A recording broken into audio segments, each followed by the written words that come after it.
ತಾಯಿ ಮಗುವಿಗೆ ಮೊದಲೇ ಊಟ ಮಾಡಿಸಿದ್ರೂ ಕೂಡ, ಮಗುವಿಗೆ ಹೊಟ್ಟೆ ತುಂಬಿದ್ರೂ ಕೂಡ ಅಮ್ಮ ಊಟ ಮಾಡುವ ಸಮಯದಲ್ಲಿ ಹೇಗೆ ಮಗು ಕೈಯನ್ನು ಮುಂದೆ ಇಡುತ್ತೋ ಹಾಗೆ ಕೃಷ್ಣ ಪೂರ್ಣನಾಗಿದ್ದರೂ ಭಕ್ತರು ಮಾಡುವ ಕರ್ಮಗಳಿಗೆ ಕೈ ನೀಡಿ ಸ್ವೀಕಾರ ಮಾಡ್ತಾನೆ ಎನ್ನುವುದನ್ನು ತೋರಿಸ್ತಾ ಇದ್ದಾರೆ. ಇಂತಹ ಸಂದರ್ಭದಲ್ಲಿ ಆ ಬಂಡಿಯನ್ನು ಭಗವಂತ ಒದ್ದು ಪುಡಿ ಮಾಡಿದ ಅಂತ. ಇಲ್ಲಿ ನಮಗೊಂದು ಆಸೆ, ಆ ಶಕಟಾಸುರ ದೇವರ ಮೇಲೆ ಏನೂ ಮಾಡಲಿಲ್ಲ ರೀ. ಶಕಟಾಸುರ ಕೃಷ್ಣನ ಮೇಲೆ ಬರಲಿಲ್ಲ, ಕೃಷ್ಣನಿಗೆ ಬೈಲಿಲ್ಲ, ಕೃಷ್ಣನಿಗೆ ಅನ್ನಲಿಲ್ಲ, ಏನೂ ಮಾಡಿಲ್ಲ. ಅವನ ಪಾಡಿಗೆ ಅವನ ಬಂಡಿಗಳ ಜೊತೆಲಿ ಬಂಡಿ ನಿಂತಿದ್ದ. ಕೃಷ್ಣನೇ ಒದ್ದು ಅವನನ್ನು ಪುಡಿ ಮಾಡ್ದ. ಯಾಕೆ? ಏನು ತಪ್ಪು ಮಾಡದೇ ಇದ್ದವ್ರಿಗೆ ಕೃಷ್ಣ ಶಿಕ್ಷೆ ಯಾಕೆ ಕೊಟ್ಟ? ಆನ್ಸರೇ ಸಿಗಲ್ಲ. ಭಾವಜ್ಞರಾದ ವಾದಿರಾಜರಲ್ಲಿ ಮಾತ್ರ ಇದಕ್ಕೆ ಆನ್ಸರ್ ಇದೆ. ಭಾವಜ್ಞರಲ್ಲಿ ಭಾಗವತ ಕೇಳುವಲ್ಲಿ ಆದರವೇ ಪುಟ್ಟಲಿಲ್ಲ. ಭಾಗವತ ಕೇಳೋದಿದ್ದರೆ ವಾದಿರಾಜರ ಬಾಯಲ್ಲಿ ಕೇಳಬೇಕು. ರುಕ್ಮಿಣೀಶ ವಿಜಯದಲ್ಲಿ ಕೃಷ್ಣ ಬಾಲಲೀಲೆಯ ಮುಖಾಂತರ ವಾದಿರಾಜರ ಬಾಯಲ್ಲಿ ಕೇಳಬೇಕು. ವಾದಿರಾಜರು ಹೇಳ್ತಾರೆ, ಕೃಷ್ಣನಿಗೆ ಹೇಳಿ, ಕೃಷ್ಣ ಯಾಕೆ ಶಕಟಾಸುರನ ಕೊಂದ ಅಂದರೆ, ಶಕಟಾಸುರನಿಗೆ ಕೃಷ್ಣ ಹೇಳ್ತಾನೆ, ಶಕಟಾಸುರ ನೀನು ಈ ಚಕ್ರ ಬಂಡಿ ಚಕ್ರ ರೂಪದಲ್ಲಿ ಬಂದಿದ್ದೀಯ. ಈ ಚಕ್ರ ನನ್ನ ಭಕ್ತರ ಚಿಹ್ನೆ. ನನ್ನ ವಿಷ್ಣು ಭಕ್ತರು ಮಾತ್ರ ಚಕ್ರವನ್ನು ಶಂಖವನ್ನು ಧಾರಣೆ ಮಾಡಬೇಕು. ನೀನು ನನ್ನ ಭಕ್ತ ಅಲ್ಲ, ನನ್ನ ದ್ವೇಷಿ. ನೀನು ಚಕ್ರ ಧಾರಣೆ ಮಾಡಿದ್ದೀಯ. ಯಾಕೆ? ನನಗೆ ಮೋಸ ಮಾಡಲಿಕ್ಕೋಸ್ಕರ ಚಕ್ರ ಧಾರಣೆ ಮಾಡಿದ್ದೀಯ.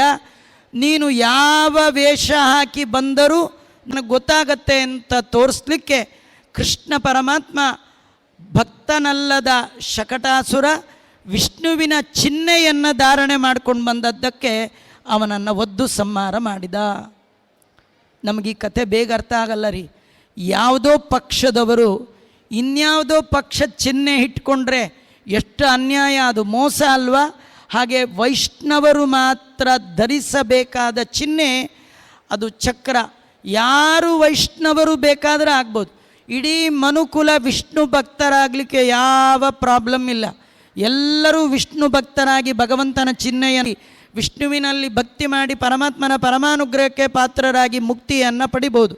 ಆದರೆ ಯದ್ಯಪಿ ಬ್ರಾಹ್ಮಣನಾಗಿದ್ದರೂ ಕೂಡ ಮೋಸಕ್ಕಾಗಿ ಮುಖವ ತೊಳೆದು ನಾಮ ಬಳೆದುಕೊಂಡು ಬಂದ ಅಂತಾದರೆ ಭಗವಂತ ವಲ್ಲನೋ ಹರಿಕೊಳ್ಳನೋ. ಕೆಲವರು ಜೀವನದಲ್ಲಿ 3 ಬಾರಿ ಮುದ್ರೆ ಹಾಕ್ಕೋತಾರೆ. ಒಂದು ಅಪ್ಪನ ತಿಥಿ, ಇನ್ನೊಂದು ಅಮ್ಮನ ತಿಥಿ, ಇನ್ನೊಂದು ಮಹಾಲಯ.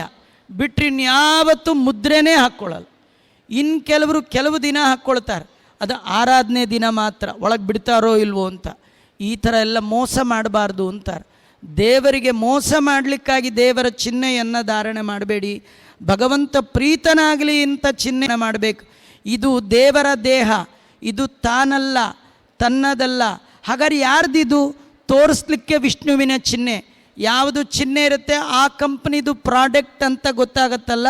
ಹಾಗಾದರೆ ಈ ಪ್ರಾಡಕ್ಟು ಭಗವಂತಂದು ಅಂತ ಗೊತ್ತಾಗಲಿಕ್ಕೆ ನಾರಾಯಣ ಮುದ್ರೆ, ಶಂಖ ಮುದ್ರೆ, ಚಕ್ರ ಮುದ್ರೆ ಇದು ಭಗವಂತಂದು ಅಂತ ತಿಳಿಸ್ಲಿಕ್ಕೆ ಇದು ದೇವರು ಕೊಟ್ಟ ದೇಹ, ಸಾಧನ ಶರೀರ, ಇದು ನೀ ದಯದಿ ಕೊಟ್ಟದ್ದು ಅಂತ ದೇವರ ಪ್ರೀತಿಗಾಗಿ ಚಿಹ್ನೆಗಳನ್ನು ಧಾರಣ ಮಾಡಬೇಕೇ ವಿನಃ ಜನರಿಗೆ ಮೋಸ ಮಾಡುವ ಸಲುವಾಗಿ ವೇಷ ಭಾಷೆಗಳಿಂದ ಜನರನ್ನು ಜನರ ಮಧ್ಯದಲ್ಲಿರುವ ಜನಾರ್ದನನಾದ ನನ್ನನ್ನು ಭಾಷೆಯಿಂದ ವೇಷದಿಂದ ಮೋಸ ಮಾಡಲಿಕ್ಕೆ ಆಗೋಲ್ಲ ಅಂತ ತೋರಿಸ್ಲಿಕ್ಕೆ ಶಕಟಾಸುರನ್ನ ಭಗವಂತ ಸಂಹಾರ ಮಾಡಿದ.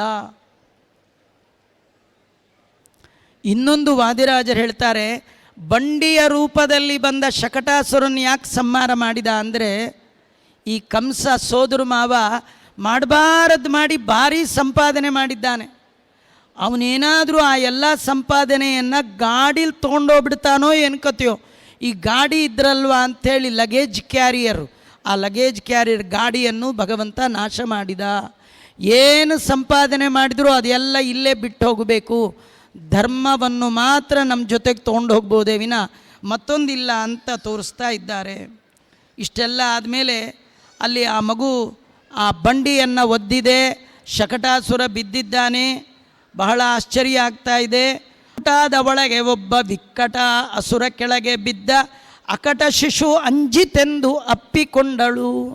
ಆ ಬಂಡಿಯ ರೂಪದಲ್ಲಿದ್ದ ಒಬ್ಬ ದೈತ್ಯ ಕೆಳಗೆ ಬಿದ್ದಿದ್ದಾನೆ. ಅವನ ಕರಾಳವಾದ ರೂಪವನ್ನು ನೋಡಿ ಯಶೋದೆಗೆ ಭಯ ಆಯಿತು. ಏನು ಮಗು ಪಾಪ, ಏನು ಹಂಚ್ಕೊಳ್ತೋ ಅಂತ.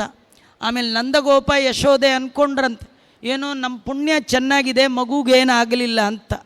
ಅವ್ರ ಪುಣ್ಯದಿಂದ ಏನಾಗಲಿಲ್ಲ ಅಲ್ಲ, ಮಗುವಿನ ಪುಣ್ಯದಿಂದ ಅವ್ರಿಗೇನಾಗಲಿಲ್ಲ.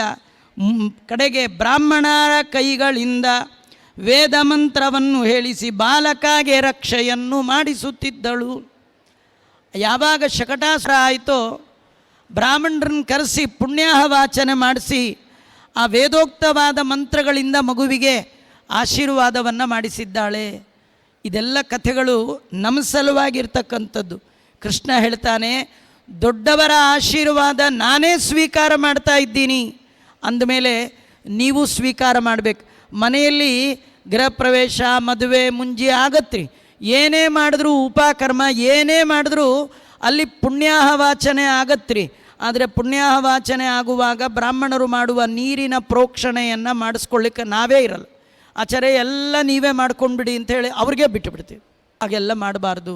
ನಿಮಗೊಂದು ಕಥೆ ಜ್ಞಾಪಕಕ್ಕಿರಲಿ ಹೇಳ್ತೇನೆ.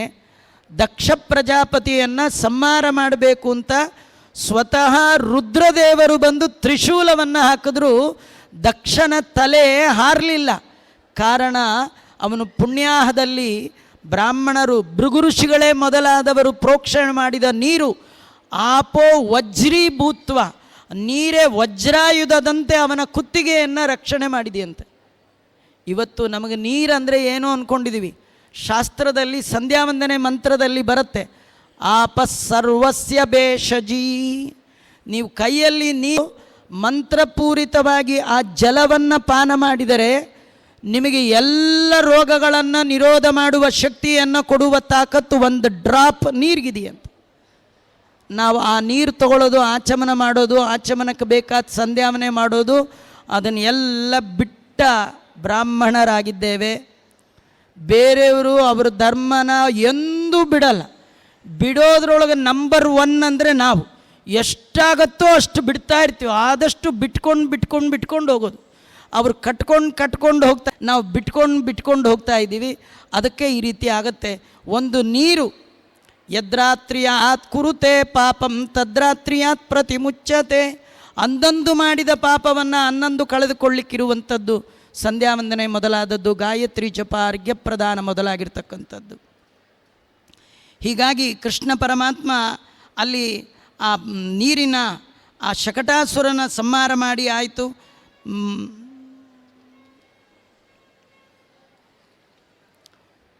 ಬ್ರಾಹ್ಮಣರ ಕೈಯಿಂದ ವೇದ ಮಂತ್ರಗಳಿಂದ ಬಾಲಕಾಗೆ ರಕ್ಷೆಯ ಆದಮೇಲೆ ಕೃಷ್ಣ ಪರಮಾತ್ಮನಿಗೆ ಅವನಿಗೆ ತೊಡೆಯಲ್ಲಿ ಹಾಕಿಕೊಂಡು ಅವಳಿಗೆ ಹಾಲು ಕೊಟ್ಟಿದ್ದಾಳೆ ಮಗುವಿಗೆ. ಕಾಲ ಮೇಲೆ ಮಲಗಿಸಿಟ್ಟು ಹಾಲ ಎರೆದಳು. ಕ್ಷೀರಸಾಗರದಲ್ಲಿ ಲಕ್ಷ್ಮೀ ಲೋಲನಾಗಿದ್ದ ಹರಿಯ ಕಾಲ ಮೇಲೆ ಮಲಗಿಸಿಟ್ಟು ಹಾಲ ನೆರೆದಳು. ಕ್ಷೀರಸಾಗರ ಶೇಷಶಾಹಿಯಾದ ಭಗವಂತನಿಗೆ ಹಾಲು ಕೊಟ್ಲಂತೆ. ಹೇಗೆ ಕೊಟ್ಲು ಅಂದರೆ, ತನ್ನ ತೊಡೆಯಲ್ಲಿ ಕೃಷ್ಣನನ್ನು ಮಲಗಿಸಿಕೊಂಡು ಹಾಲನ್ನು ಕೊಡ್ತಾ ಇದ್ದಾಳೆ. ಕೊಡುವಾಗ ಅವನು ಬೆನ್ನು ನೇವರಿಸ್ತಾ ಇದ್ದಾಳಂತೆ. ಮಂದಾಕಿನಿ ಜನಕಗೆ ಮೈಲಿ ಧೂಳು ಆಯಿತೆಂದು, ಅವನ ಮೈಗೆಲ್ಲ ಧೂಳು ಮೆತ್ತಿದೆ ಅಂತ ಮೈ ಒರೆಸಿದ್ಲಂತ. ಜಗತ್ತಿನ ಜನರ ಪಾಪದ ಕೊಳೆಯನ್ನೇ ಕಳೆಯುವ ಮಂದಾಕಿನಿಯನ್ನು ಪಡೆದವ ಗಂಗಾ ಜನಕ. ಮಂದಾಕಿನಿ ಜನಕಗೆ ಮೈಲಿ ಧೂಳಾಯಿತೆಂದು, ಅವನಿಗೆ ಅಸಂಗೋಯಂ ಪುರುಷ, ಯಾವುದು ಅವನಿಗೆ ಹತ್ತಲ್ಲ. ಧೂಳು ಕೊಳೆ ಏನು ಹತ್ತುವಂಥ ದೇಹವೇ ಅಲ್ಲ ಒಂದು. ಆದರೆ ಇವಳು ಮಾಡ್ತಾ ಇದ್ದಾಳೆ. ಮತ್ತೇನು ಮಾಡಲು, ಒಂದು ಕೊಪ್ಪರಿಗೆ ನೀರು ತಂದು ಎರೆದಳು. ಮೈಯೆಲ್ಲ ಧೂಳಾಯಿತು ಅಂತ ಅವನು ಕೊಪ್ಪರಿಗೆ ನೀರು ತಂದು ಹಾಕಿದ್ದಾಳೆ. ಕಂದರ್ಪ ಕೋಟಿ ಲಾವಣ್ಯ ಜರಿಯುವಾರಿಗೆ ಚಂದ ಬಡಗಿಸಿದೆಂದು ಗೋಪಿ ಶೃಂಗಾರ ಬಿಟ್ಟಳು. ಪರಮಾತ್ಮನನ್ನು ಶೃಂಗಾರ ಮಾಡ್ತಾ ಇದ್ದಾಳೆ. ಬೆನ್ನ ಹಿಂದೆ ನಿಂತುಕೊಂಡು ಕಣ್ಣು ಮುಚ್ಚಿ ತಿರುಗಿ ನೋಡಿ, ಚಿನ್ನ ನಿನ್ನ ಮುದ್ದು ಎನ್ನ ಮೇಲೆ ಸುರಿಯಿತು. ಕೃಷ್ಣ ಎಲ್ಲೋ ಹೋಗಿದ್ದ, ಹಿಂದಿನಿಂದ ಬಂದ. ಅಮ್ಮನ ಭುಜದಲ್ಲಿ ತಾನು ಗಲ್ಲ ಇಟ್ಟಿದ್ದಾನೆ. ಹೀಗೆ ತಿರುಗಿ ನೋಡ್ತಾ ಇದ್ದಾಳೆ. ತಿರುಗಿ ನೋಡಿ ಹೇಳ್ತಾಳೆ, ನಿನ್ನ ಜೊಲ್ಲು, ಕೃಷ್ಣನ ಬಾಯಿಂದ ಬರುವ ಜೊಲ್ಲು ಚಿನ್ನ, ನಿನ್ನ ಮುದ್ದು ಎನ್ನ ಮೇಲೆ ಸುರಿಯಿತೋ. ಅದು ಜೊಲ್ಲಲ್ಲ ರೀ, ಅಮೃತದ ಜೊಲ್ಲನ್ನೇ ಸುರಿಸುತ್ತಾ ಅಂತಾರೆ ದಾಸರಾಯರು. ಭಗವಂತನ ಬಾಯಲ್ಲಿ ಬರುತ್ತೆ ಅಂದರೆ ಅದು ಅಮೃತ ಅವಳ ಮೈಗೆ ಸೋಗ್ತಾ ಇದೆ. ಹಾಲು ಸುರಿಯುವ ಗಲ್ಲದಲ್ಲಿ ನೀಲದ ಸರಪಣಿಯ ತುಂಬಿ ಬಾಲ ನಿನ್ನ ಜೊಲ್ಲು ಎನ್ನ ಮೇಲೆ ಸುರಿಯಿತೋ. ಪಕ್ಷಿವಾಹನ ಮತ್ತ ಗಜನ ತಾಪವಳಿದಿ ಅಚ್ಚುತ ನೀನೇ ಆನೆ ಆಡು ಎಂದಳು. ಮಕ್ಕಳಿಗೆ ಆನೆ ಆಡೋದು ಅಂತ ಕೃಷ್ಣ ಬಂದಾಗ ಅವರಮ್ಮ ಹೇಳ್ತಿದ್ಲಂತೆ, ಕೃಷ್ಣ ನಂಗೆ ಪುರ್ಸೊತ್ತಿಲ್ಲ ನಿಂಗೆ ಆಡಿಸ್ಲಿಕ್ಕೆ, ನೀನೇ ಆನೆ ಆಡು ಅಂತ. ನಮ್ಮಲ್ಲಿ ಮಕ್ಕಳನ್ನು ಕೂಡಿಸಿ ಆನೆ ಬಂತೊಂದು ಆನೆ, ಯಾವ ಊರಾನೆ ಎಲ್ಲ ಹೇಳ್ತೀವಲ್ಲ, ನೋಡಿ ವಾದಿರಾಜರ ಆ ಆಟವನ್ನು ಇಲ್ಲಿ ಹೇಳ್ತಾ ಇದ್ದಾರೆ. ಆನೆ ಆಡು ಕೃಷ್ಣ ಅಂತ ಹೇಳ್ತಾ ಇದ್ದಾಳೆ. ಅಂಗಳದೊಳಗೆ ಎಲ್ಲ ಅಂಬೆಗಾಲ ನಿಕ್ಕುತ ತೊಂಗಾಲ ತೋರಿಸೆಂದಳು. ತಾರಕ ಬ್ರಹ್ಮನ ಪಡೆದ ಆದಿಮೂರುತಿ ನೀನು. ತಾರಕ ಬ್ರಹ್ಮ, ಸೃಷ್ಟಿಕರ್ತನಾದ ಬ್ರಹ್ಮನನ್ನು ಪಡೆದ ಹೇ ಭಗವಂತ, ತಾರಮ್ಮಯ್ಯ ಆಡು ಎನ್ನುತ್ತಲಿದ್ದಳು. ನೀನೇ ತಾರಮ್ಮಯ್ಯ ಆಡು ಅಂತ ಹೇಳ್ತಾ. ಆ ಕೈಯನ್ನು ಮಕ್ಕಳಿಗೆ ಹೀಗೆ ಆಡಿಸ್ತಾ ಇದ್ದರೆ ಆ ಮಕ್ಕಳ ನೋಟ ಭಾಳ ಶಾರ್ಪ್ ಆಗುತ್ತೆ. ಅದಕ್ಕೆ ತಾರಮ್ಮಯ್ಯ ಅಂತ ಹೇಳುವಂಥದ್ದು, ಅದನ್ನು ಆಡು ಅಂತ ನೀನೇ ಹೇಳ್ತಾ ಇದ್ದಾಳೆ. ಆಮೇಲೆ ಒಪ್ಪದಿಂದ ಸುರರಿಗೆ ಸುದೆಯ ನೀಡಿದ ಕೈ ಒಳಗೆ ಮೋಹಿನಿಯಾಗಿ ಬಂದು ನೀನು ಕೈಯಿಂದ ಅಮೃತವನ್ನು ಏನು ಕೊಟ್ಟೆ, ಅದರಿಂದ ಚಪ್ಪಳಿಕ್ಕೋರಂಗನಾಥ ಎಂದು ಆಡಿಸುತ್ತಿದ್ದಳು. ಚಪ್ಪಳಿಕ್ಕೋ ಅಂದರೆ ಚಪ್ಪಾಳೆ ಇಕ್ಕು, ಕೃಷ್ಣ ಅಂತ ಅನ್ನು, ರಾಮ ಅಂತ ಅನ್ನು ಅಂತ ಕೃಷ್ಣನಿಗೆ ಹೇಳ್ತಾ ಇದ್ದಾಳೆ. ಮಕ್ಕಳಿಗೆ ಒಂದೊಂದು ಆಟ, ಆನೆ ಆಟ, ಈ ತಾರಮ್ಮಯ್ಯ, ಮಕ್ಕಳ ಕೈ ಚಪ್ಪಾಳೆ ಹೊಡಿಸೋದು, ಇದೆಲ್ಲ ಹೇಳ್ತಾ ಪ್ರೇಮದಿಂದ ಶ್ರೀದೇವಿಯರ ಆಲಿಂಗನವ ಮಾಳ್ಪ ಕೈಯಲ್ಲಿ ತೋಳನಾಡೋರಂಗ ತೋಳು ಆಡಿಸೆಂದಳು. ನಾಡೋರಂಗ ಅಂತ ಯಶೋದೆ ಹೇಳ್ತಾ ಇದ್ದಾಳೆ. ಎಷ್ಟು ಹೇಳಲೆ ಯಶೋದೆ, ನೋಡಿ ಎಷ್ಟು ಹೇಳಲಿ ಯಶೋದೆ ಅಷ್ಟನ್ನೆಲ್ಲ ಆಡಿದ. ಇದೇನು ಕತೆ ಗೊತ್ತಾ, ಅಮ್ಮ ಹೇಳಿದ್ದೆಲ್ಲ ಮಾಡ್ತಿದ್ದ ನಾನು ಕೃಷ್ಣ. ಅವರಮ್ಮ ಏನು ಹೇಳಿದ್ರೆ ಎಲ್ಲ ಮಾಡ್ತಿದ್ದ. ನಮ್ಮ ಥರನೇ ನಾವು ಹೇಳಿದ್ದು ಒಂದೂ ಮಾಡಲ್ಲ, ನಾವು ಅಮ್ಮ ಹೇಳಿದ್ದು ಏನೂ ಮಾಡಲ್ಲ. ಆ ಮಕ್ಕಳು ಕೃಷ್ಣ ಅದರಿಂದ ಏನು ತೋರಿಸ್ತಾನೆ, ಅಮ್ಮ ಹೇಳಿದ ಹಾಗೆ ಕೇಳಬೇಕು ಅಂತ ತೋರಿಸ್ತಾ ಅಷ್ಟು ಎಲ್ಲ ಹೇಳಿದ್ದೆಲ್ಲ ಮಾಡಿ. ಕೃಷ್ಣನ ದಯವು ನಮಗೆ ಕೀರ್ತಿ ಸಲಹಲಿ, ಕೃಷ್ಣನ ದಯ ನಮ್ಮ ಮೇಲಿರಲಿ ಅಂತ ವಾದಿರಾಜ ಶ್ರೀಮತ್ ಚರಣರು ಹೇಳ್ತಾ, ಇದರೊಳಗೆ ಏನು ಕಥೆ ಅಂದರೆ ಅಸ್ಮದಿಷ್ಟೈಕ ಕಾರ್ಯಾಯ ಪೂರ್ಣಾಯ ಹರೆಯೇ ನಮಃ ಅಂತ ಹೇಳ್ತಾರೆ. ವಾದಿರಾಜರು ಹೇಳ್ತಾರೆ, ಕೃಷ್ಣ ಯಶೋದೆ ಹೇಳಿದ್ದೆಲ್ಲ ಮಾಡ್ದ ಅಂದರೆ ನೀವು ಭಕ್ತರಾಗಿ ಏನು ಹೇಳಿದ್ರೂ ಮಾಡ್ತಾನಂತ. ನೀವು ಚಪ್ಪಾಳೆ ತೊಟ್ಟುಬಿಟ್ರಿ ನಿಲ್ಲಿಸೇ ಬಿಡ್ತಾನೆ ಕೃಷ್ಣ. ಕೃಷ್ಣ ಚಪ್ಪಾಳೆ ತೊಡ್ದ, ಈಗ ನೀವು ಚಪ್ಪಾಳೆ ತೊಟ್ಟಿದ್ರಿ, ನಾನು ನಿಲ್ಲಿಸಿಬಿಟ್ಟೆ. ಇಂದಿರಾರಮಣ ಗೋವಿಂದ ಗೋವಿಂದ. ನಂದಗೋಪ ಯಶೋದೆಯರು ಕೃಷ್ಣನಿಗೆ ಒಂದು ತೊಟ್ಟಿಲು ಬೇಕು ಅಂತ ಹೇಳಿ ವಿಶ್ವಕರ್ಮನಿಗೆ ಹೇಳಿದರೆ, ವಿಶ್ವಕರ್ಮ ನಂದು ಯಾವ ಜನ್ಮದ ಪುಣ್ಯವೋ ಅಂತ ಹೇಳಿ ಒಳ್ಳೆ ಬಂಗಾರದ ತೊಟ್ಲನ್ನು ಮಾಡಿ ತಂದಿಟ್ಟನಂತೆ. ಬಹಳ ಅದ್ಭುತವಾದ ಕೆಲಸವನ್ನು ಮಾಡಿದ್ದಾನೆ. ಅದನ್ನು ನೋಡಿ ನಂದಗೋಪ ಯಶೋದೆ ಅವನಿಗೆ ಏನು ಕೊಟ್ಟರು ಅಂತ, ಅದು ಎಷ್ಟು ಬೆಲೆ ಬಾಳ್ತಿತ್ತು, ಎಷ್ಟು ದುಡ್ಡು ಕೊಟ್ಟರು, ಎಷ್ಟು ಬಂಗಾರ ಕೊಟ್ಟರು ನೋಡಿ. ವಾದಿರಾಜರು ಹೇಳ್ತಾರೆ ಏನು ಕೊಟ್ರಂದರೆ 6 ಕಂಡುಗಾದ ಅಕ್ಕಿ, 6 ಖಂಡ್ಗ ಅಕ್ಕಿ ಕೊಟ್ರಂತೆ. 100 ಕಂಡುಗಾದ ಬೇಳೆ, 100 ಖಂಡ್ಗ ಬೇಳೆ ಕೊಟ್ರಂತೆ. ಅರ್ತಿಯಿಂದ ಹಾಕಿದರೆ ವಿಶ್ವಕರ್ಮಗೆ, ವಿಶ್ವಕರ್ಮನಿಗೆ ಅಕ್ಕಿ 100 ಖಂಡ್ಗ ಬೇಳೆ ಹಾಕಿ ಕೊಟ್ಟರೆ ಅವನು ಕಣ್ಣಿಗೆ ಹೊತ್ಕೊಂಡು ತೊಗೊಂಡು ಹೋದ್ನಂತ. ಇದರ ಅರ್ಥ, ನೀವು ಒಂದು ದಿನ ದೇವರಿಗೆ ತೊಟ್ಲು ಸೇವೆ ಮಾಡಿಸಿದ್ರು ಜನ್ಮ ಜನ್ಮಕ್ಕೂ ಅನ್ನ ದೇವರು ಕೊಡ್ತಾನೆ.